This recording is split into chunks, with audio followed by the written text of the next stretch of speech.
เสียงยุ่งเหงายังประสานมาเสียงสู้แนบมึงตะวันไทยเอียงเบียงบายไทยเด็ก3 4 5มาเดียวกะคำจวน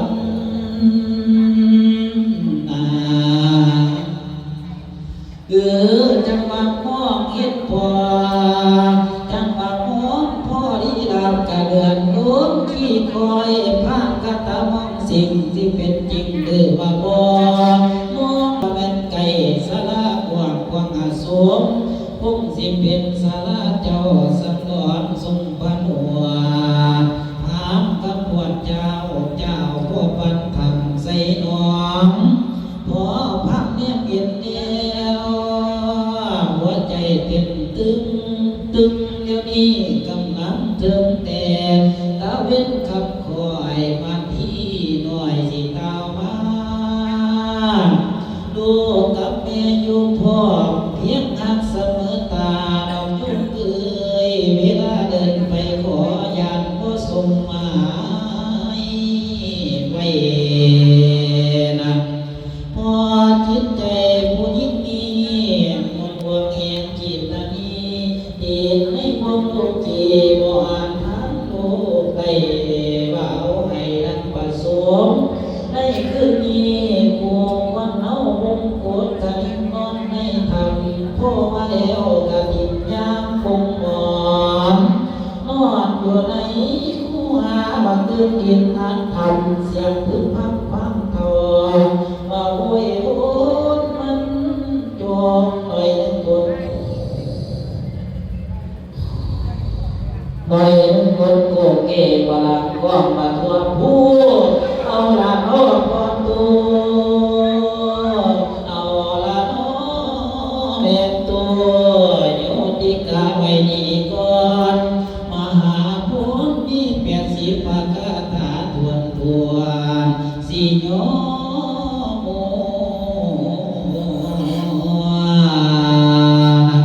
ก่อนนาเด้อนั่นละนาสัทธา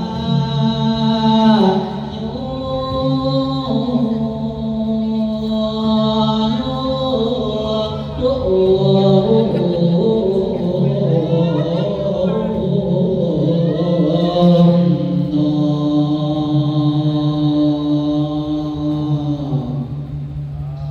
สาธุก็ถือว่าจบลงไปแม้ในกันมหาพุทธ80พระคาถาดีของสมกันในเด้อเอาละวันนี้จะได้ข่าวสื่อต่อในกันกุมมารกุมมารแปลว่าอย่างนี้แม่ก็สิแปลว่าเด็กน้อยในนอกกุมมารแปลว่าทารกาเด็กน้อยจะได้พัฒนาถึง2กันนาสาดีเอาละตอนนั้นนิมนต์มองไปเก็บไม้ตามว่าจัดไว้บนเตียงในกันในกันกุมมารถวายนิมนต์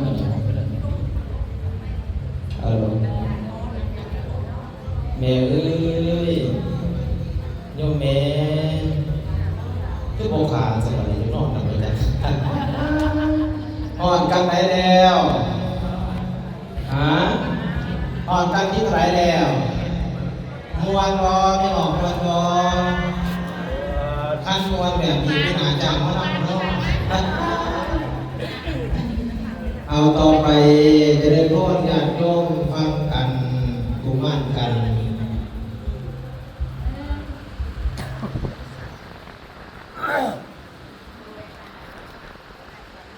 พัฒนาถึงนั่งมาที่ฝันตอนแต่มีท่านศาสตร์ชั้นกระจกเอาเลยตาทั้งสองครูที่เปลี่ยนเสมือนคือมาขอผ้ามาขอเอาปัญหาซาดีมาเป็นท่าอะไรเนี่ยยกมือเป็นนำสังวรบริในการกุมารกันต่อไปงานโยมไต่ถูกไต่เทียนบูชากันมีอยู่101ประกาถาที่ของส่งเสียงให้ในงานโยมลั่นคล้องไงได้เดินไปตัวก็มีผู้อยู่ใกล้คล้องใกล้อยู่อ่ะบวก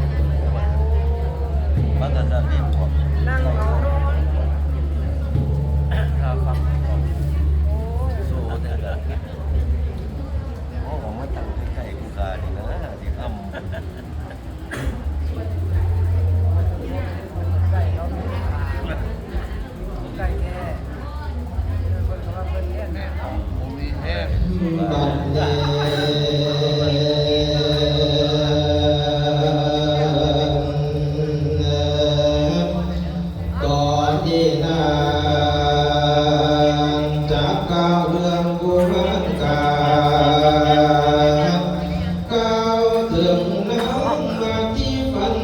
พาคอยเจ้าเมืองบ้านเดสูงสำนักเกษตรศาสตร์อยู่กลาง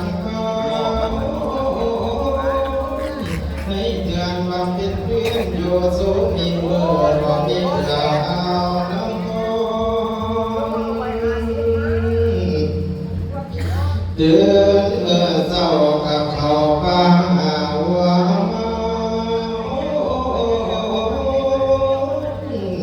ป่าให้ส่องผู้งามดอกบัวก็คอยทาเทิงเวลาก็คำว่าเอามันมาปันแจกบัวป่าทำมิงเอาพวกแก้วแล้วลูกตุ้มทุกที่เมื่อมาที่คำที่ก่อนบ่ให้องค์ที่โบได้อยากเห็นกับบ่หน่อยไว้วันรุ่งสองดาวอยู่กลางบ่มีหมอทุกปันไหนกาเสียสัวเพราะมีหอดกับห้องไหนโอ้ว่ามาลังไฟใส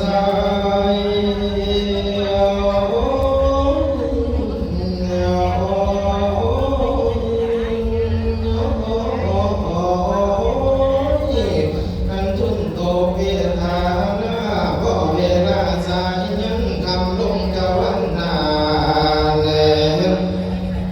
มาที่ร้อนในห้องกับสองเถื่อโลก่อนก่อนเขาเสียเดียบห้อยนอนหันกับตัวห้อยพ่อมาเลือกแสงใส่นอนเงียบสังหารเบียดมาเที่ยวนอนเคียงหอนความฟังไปตาหน่อยดวงพระจันทร์กำลังก่อวันที่ร้อนที่ทานี้เราดับยินอ่อยจ่อยขึ้นไหลกับโลบานในตอนนั้นนั่งฝันว่าถือสร้างหายเล่นไม่ออกใจหาย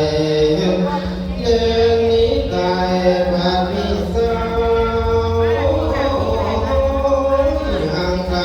ตามินยอมากันขอฟังนั่งไว้นั่งตกใจในมองโอ้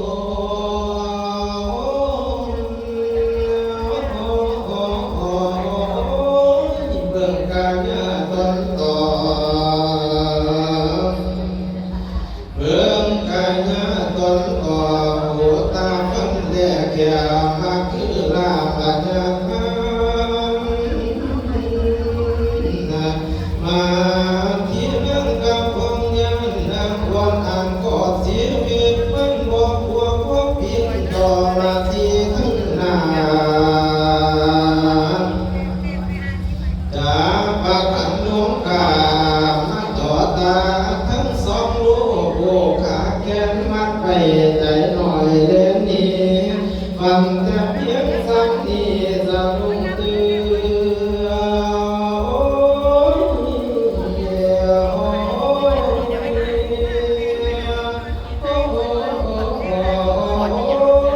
ว่าสิโบกอยากว่ามีทั้งแก่เลือกไปกอง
อยู่เคียงตาจานเดียนห้องดูดวงดวงทั้งสองหน่อ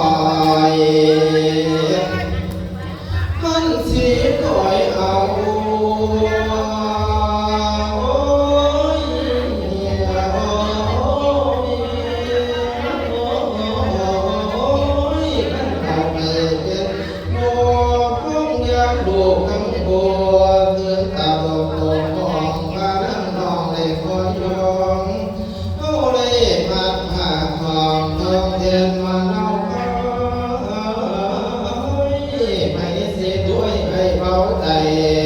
เรื่องความฝันหา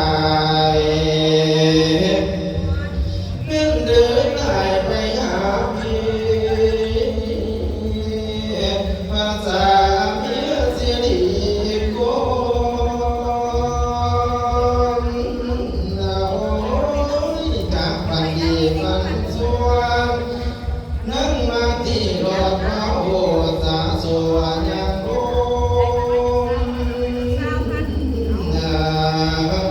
ขอไปหอดแด่บอกโยมหน้าต่อเบสันหอนร่างสังหอนนั้นมีจริงพระเวทหรือสีบัวคันสิทำได้ให้เห็นไปตามชอบการเมาให้ประกอบสอนหน่อยกับท่านให้ว่าเกียรติขึ้นก็ยังว่าบ่มีแนวโอกาสของมองใจนั่งจับได้เหตุมานั่งวัดผ่าว่านั้นสั่งจึงเที่ยวผ่านเอาเหตุมาขอนั้นกลับขึ้นหอป่าของผมทั้งสอง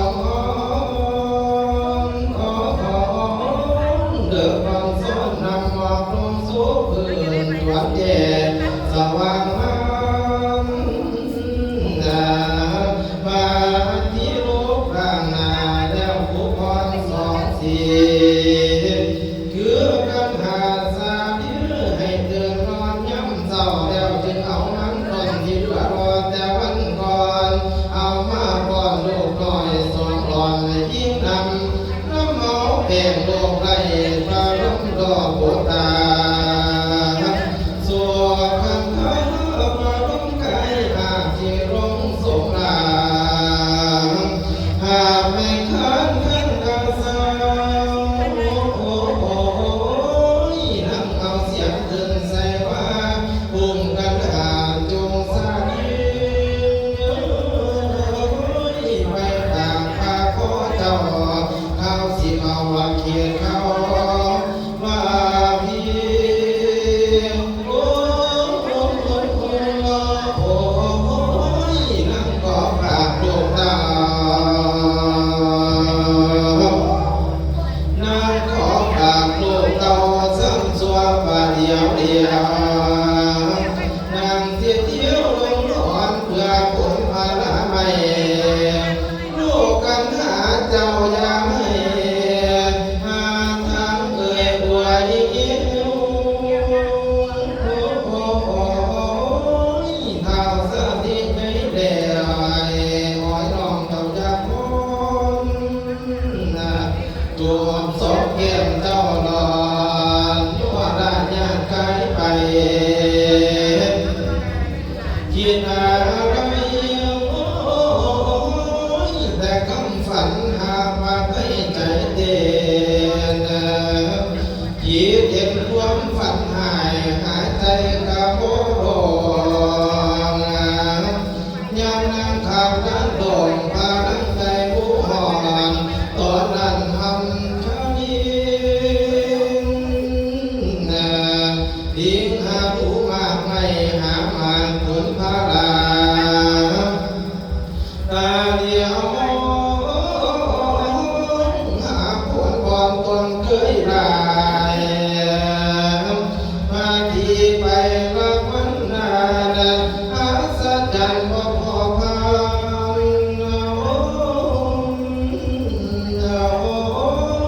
เลยบ่หวานมากไปหรือบ่หวานมากไปก่อนเคยไล่โดดบ่มีบ่คือดังแต่ก่อนกี่มีมาลบนา บ่เคยโกรธตั้งแต่บางหลังเกียว่าป่ามาวันนี้โอ้ยเต็มที่หายากโลกาศาสตร์มากไม่หายเสียงว่าโดนโดนเหลือดูตนเล็กหน่อยหักไม่ต่อยบ่มีเถิดเลี้ยงมือลึกกระสูงเกินเลี้ยงมือลึกกระสูงเกินคันว่าสูงแม่ฟ้าเดียวตีนตั้งต่อตายตีนกัดแดดตีนทำต้นน้ำเกี่ยวสินพันทุ่มทุ่มน้ำตัวคำมันข้ามพานังราหลงจีเกียรติน้ำสองผู้ตาเดี๋ยวคอยดอกเมืองบ้านบ้านนี้น้องผู้ตาลาคอยทั้งลาดำเนื้อโอ้ยมาไปหาพ่อบ้านน้ำลูกแดงล้างต่อเอายังคอยว่าสายหรือนันตนาโอ้คำ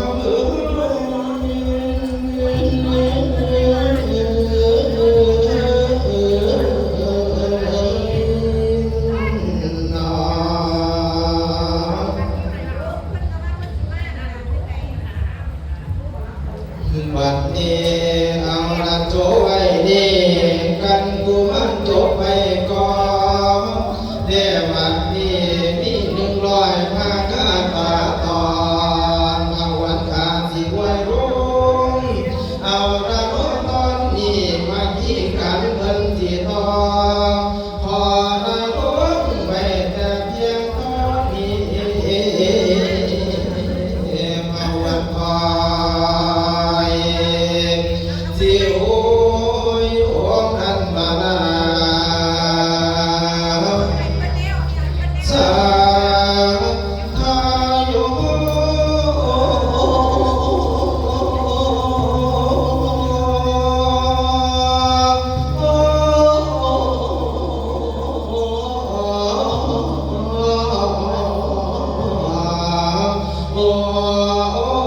ยน้อง